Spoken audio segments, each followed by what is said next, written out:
What's up, everybody? Big Herc 916, fresh out. You know how we do it over here. We got dope prison talk for you with my man Richard Williams. Worked in the California Department of Corrections for 10 years. He got some stories. He's sharing some insight, and we're going to get into it. Richard, I've been through every phase of the system, not by wanting to become anybody, but just by making ignorant mistakes as far as the juvenile system, the California Youth Authority, then the feds. But I had a question for you, man, because as I elevated my consciousness and we talked about reflecting on things that we went through as youth and music and just influence around us from sports to the streets to the gangs, the drug activity. Do you, having worked in from where you worked at in the system, and now looking back from a person who's seen things on the streets, do you see like an evolution on how it went from a sense of and I'm talking about from a young black male's perspective, how it went from a state of consciousness to a state of almost like a genocide, where promoting violence and self-hate and violence on our own people have created this whole culture, which in essence, when you send a guy to prison at 18, you wiping out another generation because he can't reproduce. So he's actually genociding his people because he's not going to have no kids. I mean, and typically he's going to get a decade, maybe more by the time he gets out. All the fight, anything he had to offer children is out. And then now the guy's kind of like, he's missed society to the point where it's hard for him to even figure out what direction, his sense of being a man. And then he's got to depend on a woman, because most of those guys get out and got some girl they dated in high school and or their grandma or their mom. So then you got the feminine aspect. So his masculinity was based on a lack of a father, which created a violent individual, which led to going to prison. And then he got maybe some OG that gave him a little something. But it just seemed like, to me, when I look at him, like, dude, this is ingenious how they constructed this shit. Like, and I'm not saying that they knew every phase of it, but through the music, through just the signs and symbols and how we played into it, and then breaking away from that. And then when you break away, you're corny, you're a square, you're you're soft, you're not keeping it real, you're conservative, you're this and that. We have all these labels, and now I'm seeing like we're the only culture who has all that. Yeah, I agree with you 100%. It's been my experience from what I've been watching. Our culture has followed the path of our music, and our music has followed the path of money. So back in when rap first came about, hip hop came about, it was all positive. There was an age of enlightenment, poor righteous teachers, and all those guys back in the day. The whole message was positive, and our people were turning in a positive direction. Once the music started going down the wrong path, so did our people. And the music was influenced by the money. Because the original artists in hip hop didn't get into hip hop because of the money. They wanted to tell a story. And that was what was catching us. And when the money started, they were only promoting the bad stuff, not the good stuff. So if you look at it now, it's all the bad music. I started working in prison at 22 years old. And I wish I could lie to you and tell you that I was this enlightened 22-year-old. I was not. I was just one of those guys who was doing the same thing that all the other young black kids were doing. I just didn't get caught. I filled out my little applications. I got hired with the state of California. And I was policing a lot of the same guys that I was running streets and doing dirt with. Mm. So I was doing time, but on a different side of the fence. And so I went through an education myself, because first couple of years I was in there, I was ready to fight, just like I was on the street. And in the prison, there's a fight everywhere you look. You want to fight? Oh, you get a fight. And there's a fresh batch of 18 to 25-year-olds ready to come in every day to test how much you can fight. But as I worked there, it's always lifers mixed in with these young bucks. The lifers were educating me more so than the COs. The lifers was like, hey, bro, young man, young bro, that ain't the way. That ain't the way. Now, even though I was on the green team, I couldn't tune that out because these were the same dudes that I looked up to and respected on the street. Same type of dude. It's like my uncles, my OGs in my neighborhood, my pops, all were represented by these OGs that's whispering in my ear, this ain't the way, this ain't the way. By the time I hit 25 or 26 years old, I learned to use my mind a little bit. And I didn't want to be a part of the problem. By that time, I recognized that my livelihood was dependent upon too many of my people's destruction. And it just changed the whole way I performed my job and the way I saw the world. I started looking at the numbers. Why so many of us locked up? Why so many of them not? And then I started going to the law library, same law library that the convicts go to. And I started looking at those United States Department of Justice statistics, where it tells us a racial breakdown of who does what crimes, and who gets more time. We by far, as in black people, get more time for the same crime. And it's documented. It's been documented from the gate. Now, we can say it's racism and all that stuff, because it is racism, but it's easier to solve the problem within than to change the system. Another thing I noticed too, they criminalize our culture, right? You can't be a black man in a black community and go to work and go home and not be harassed. You can't. You got a big arm, you work out, you're gonna get pulled over. You got something nice, you're gonna get pulled over. You're driving too late, you're gonna get pulled over. They don't ask you, hey, how you doing today, sir? It's like you're on probation or parole, you're a fourth waiver. I didn't know what a fourth waiver was first time I got pulled over. I didn't know. I'm 16 years old driving. I got pulled over. What's the fourth waiver? They assumed that I was already caught up in the criminal system. And at 16, I looked like a 16-year-old. I wasn't one of those old looking cats. I was young. I was little.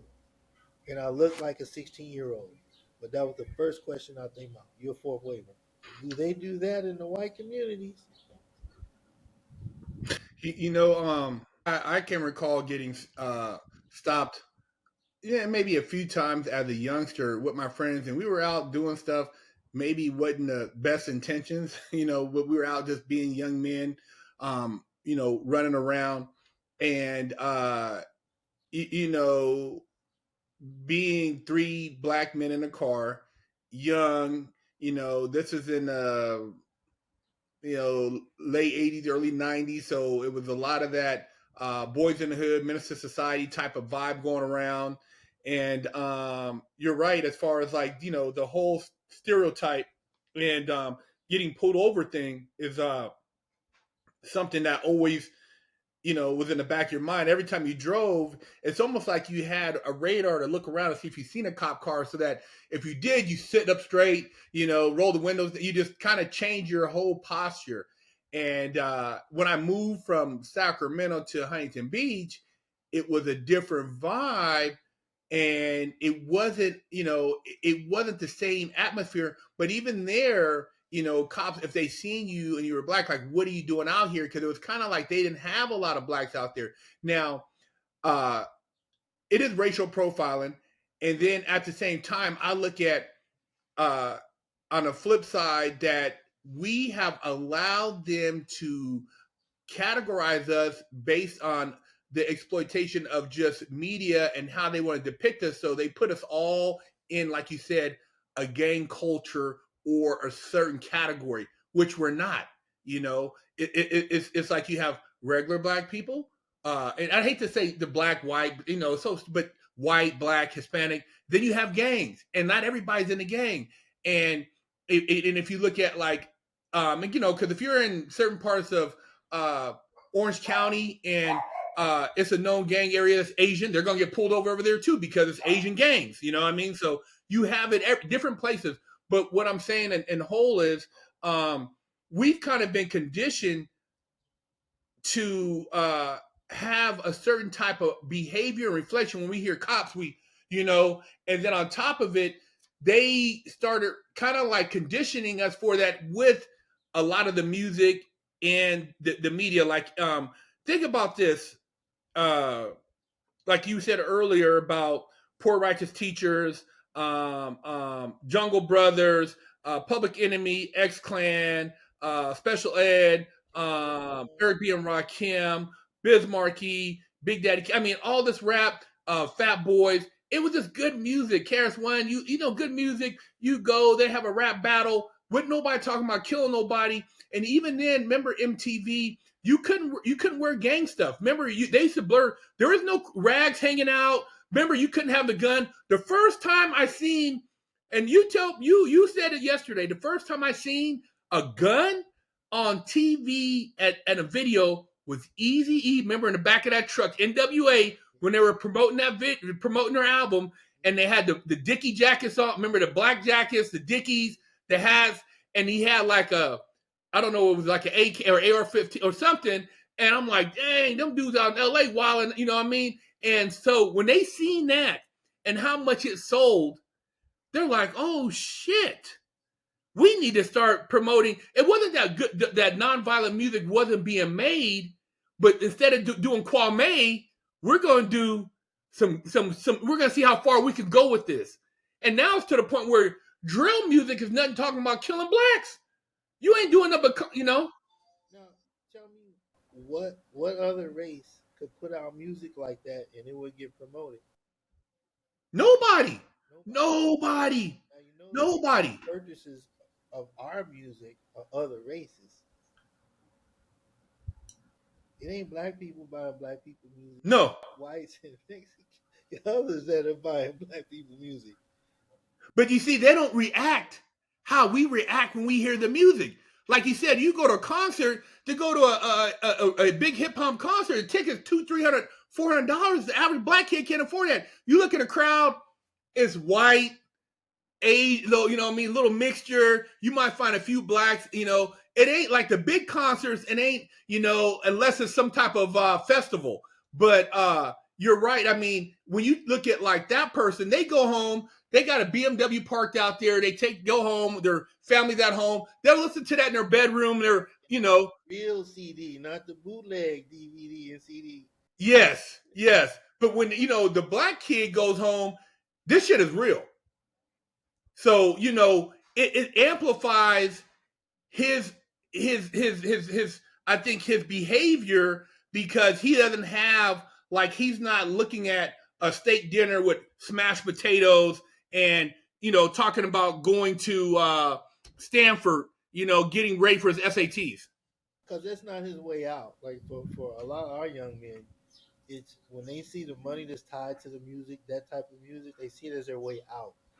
If they saw being a doctor as a viable option, or being a podcaster, or being an independent business owner, entrepreneur, they saw that as a legitimate option to get out, and that was fostered in them from 15, 14, 12, 13 years old versus so and so. He used to be on the block with us. Now look, he got the bling and what's he doing? He putting music together that's killing us. Oh, but it's still a way out. Same thing with the crack trap. It was quick money. And when you in those positions, it's hard to see beyond your condition. And I know because I was in those conditions. So when you worried about how you gonna eat, you're not worried about killing the next man. You're not worried about the other man's vice. The woman across the street got a crack problem, that's on her.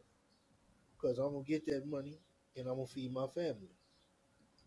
But that's a whole nother condition versus the suburbs, versus old money, versus 4 or 5 years of being middle class or upper middle class. Well, a lot of us come from lower class, third or fourth generation of lower class.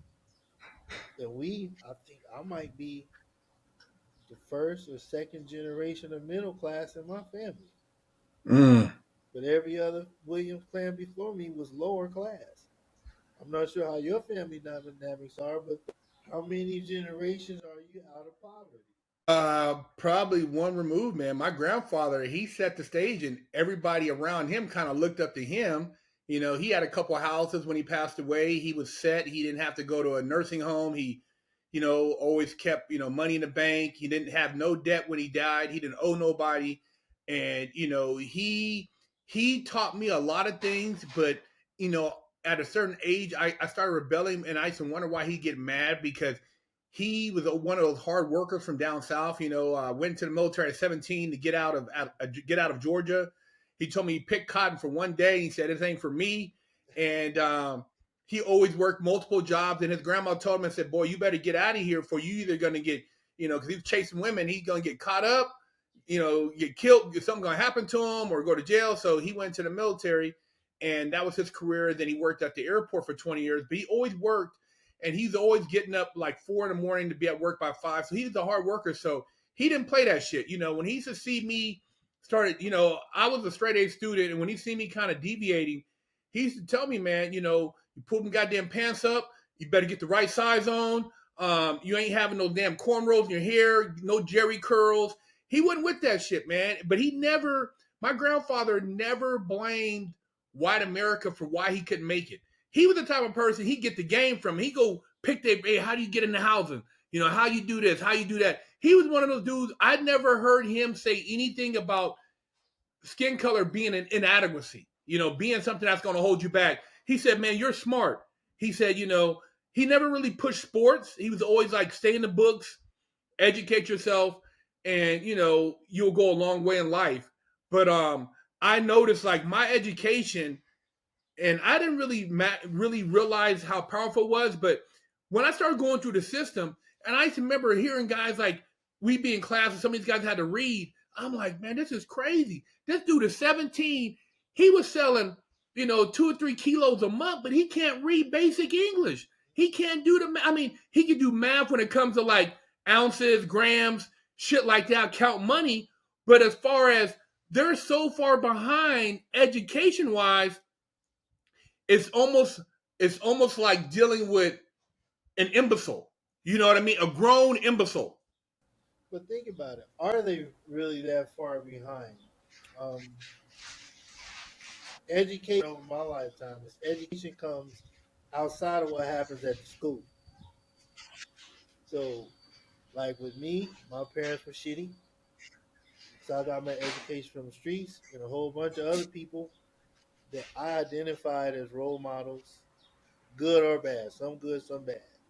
I had a lot of luck, but in raising my own children, I made it a point to educate my own children, not just by sending them to the right school. They went up to public school, but I controlled their environment outside of school. I controlled their environment at home, and I always gave life lessons in everything that we did. I taught them to be a sense of ownership. I want you to think about something that you can leave to your kids because I want to be able to leave you guys something. So think about owning something. Don't think about working for anybody.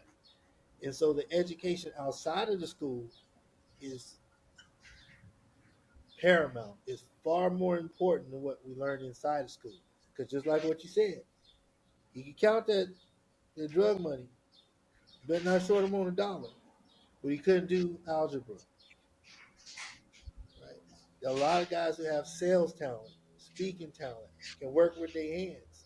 And those are all $1 million trades, all tied to multi-billion-dollar businesses, but we've never been taught, and we don't even think to teach the business aspect behind our skills. Let me rephrase that. I'm not saying imbecile in any disrespect to those guys, because these guys were, like you said, they were millionaires already because they had the sense of how to make. They were pulling money out of neighborhoods that looked like there was no money. They were very smart. Imbecile in the sense where that on the book side, where I look at it, and it's it's an oxymoron, but in our culture we got to learn two worlds: the street and their world, the school. On top of it, you need to learn, like you said, the law library world. Like I wasn't taught that world. I was an imbecile when I went into court. I didn't, have to. When I started listening, and the judge was asking me, "Hey, do you understand the charges?" And you look at your attorney, just nod your head. You're nodding like an imbecile. Yeah, yeah, yeah. I understand. You don't understand shit. When you start looking up the statutes, half the dudes in prison couldn't read their indictments. If they looked at their indictment, they had all type of constitutional violations. They could get out. Those guys on the basketball court, those guys on the soccer field, if they went to the law library and looked at their case, it was a legal search and seizure. Half the warrants weren't signed. It was a violation of due process because they had you in there for X amount of days, didn't give you no attorney visit, consultation. There's a lot of things. So that's what I mean by imbecile is that you can be street smart, right? But then you could be book smart, but you got to know the game. Whether it's when you start talking about being a gangster, if you don't know how to look up the U.S. codes, federal rules of civil procedure, state procedure, state codes, if you don't know your Constitution, your Bill of Rights, you're an idiot, bro. And you're out here in the streets. You're like that's like running around butt naked on a football field and everybody got pads on and they tearing your ass up. Part of the game you playing. If you know the part of the game you playing involves maybe catching the case and having to fight a case, you got to know the game. When you come up to the line in football and you quarterback, you know the play. You also know the audible. You know where your wide receivers is going and your running backs is at. If you're in a dope game, you got to know, okay, if I get popped, this is what I'm up against. I'm up against this, da-da-da-da-da. This is my attorney. I want to check my public defender, all that good stuff. The point I was making, because I agree with you, but I believe that we're missing on the mark on educating our people outside of I the agree. school walls. I agree. Learning how to do research. Oh, you want to be a carpenter? Why are you working in Jack in the Box when you can make T-shirts for $10? Yeah. You can get a printer machine for $200. You can watch a YouTube video and you can slang T-shirts, the latest sayings, the latest. That's right. Put you on That's right. These are little hustles that we should be teaching our kids because other cultures teach their kids this. You know what though? I sometimes when I sit back and I think about like the people we're asking to teach us, if they've only went so far. Like my grandfather went so far, but there's certain things he couldn't teach me. I remember one time I was sitting with my grandfather watching Lifestyle of the Rich and Famous, and Robin Leach. That was my favorite show. I'm like, damn, I'm gonna be like yachts and the travel and the cars and this. And I said, Grandpa, why haven't you ever got into doing this or doing that? And he's like, well, I'm not that smart. And I looked at him like, why would you ever say that? Like you're not that smart. You're as smart as you want to be if you apply yourself. So I always took that like, to me, like when somebody said I couldn't do something or a challenge, I would go above and beyond to try. Like my first business license, my first business, I started when I was I got my first business license at 16. Nobody in my family ever had a business license. I didn't even know what I just was trying. This was back in the day, Yellow Pages. I used to have to go to a warehouse to look at T-shirts on these big shelves and pick out the colors. And then I had to drive way over here to a printer and then give them the artwork and then approve it. And then I had to go way over here to get them. I mean, dude, it was crazy back in the day. And and then you had to go to the swap meet on Saturdays and Sundays because there was no eBay, there was no Etsy, there was nowhere to sell it. Yeah. So $2 jelly bean, those little jelly bean, $2 jelly bean sandwiches, you sell them at the swap meet too. you had to be a hustler, and Chaldean guy, my Chaldean friend. So see, that's what I mean by having what you're exposed to. And see, I didn't start the business license until I moved from Sacramento to Huntington. Because Huntington, those kids were business. You know what I mean? Kids in school were selling strawberries. This kid over here, he's got his own food business. He works for his dad. So when I'm seeing that, I'm like, it ain't the dope game. It's a business game. See what I'm saying? So exposure is key. And I kind of got lost in thought, but my whole purpose of that was what you're exposed to. Like, I didn't get exposed to somebody whose dad was a doctor or dad was a CEO or dad was a real, until I moved to Southern California and I'm in an Orange County bubble. And I'm like, wow, man, you got a boat in your backyard? Damn, your dad does what? He does surgery. This is a recovery room. Wow, you got a swimming pool in your front yard. I ain't never seen no shit like that. So being exposed, and like you said, if the people you're around have only been so far, And I used to, tell people, hey man, I want I want to do this and that, and they're like, oh man, how you gonna get that?